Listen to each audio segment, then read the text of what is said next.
কেমন আছেন সবাই? তো মেয়েদের জন্য ফুচকা বানাবো। তো মেয়েরা খুশিতে আমাকে আজকে ভিডিও করে দিচ্ছে।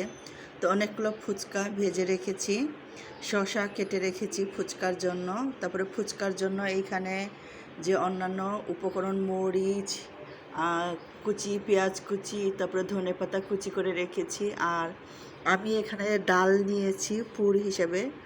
ফুচকা মানে এটা হলো আসলে কি বলবো, গোলগপ্পা গোলগপ্পা বানাবো। গোলগপ্পার জন্য সব কিছু রেডি করে রেখেছি। তো এখন হলো এগুলো বানাবো আস্তে আস্তে সবাই মিলে। তো আমার মেয়ের অনেক পছন্দের। তো মেয়েটা আমার ভিডিও ধরে দিচ্ছে খুশিতে, এক এক সময় আমাকে এক একটা বানিয়ে দিচ্ছে ভিডিও থেকে।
পছন্দ করে ফুচকা খেতে।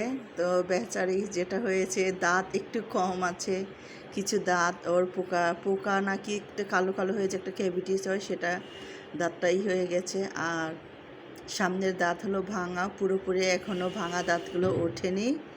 আর ভেতরের কিছু দাঁত ওর নষ্ট হয়েছে। আর আমি একটু চিকেন ফ্রাই করেছিলাম,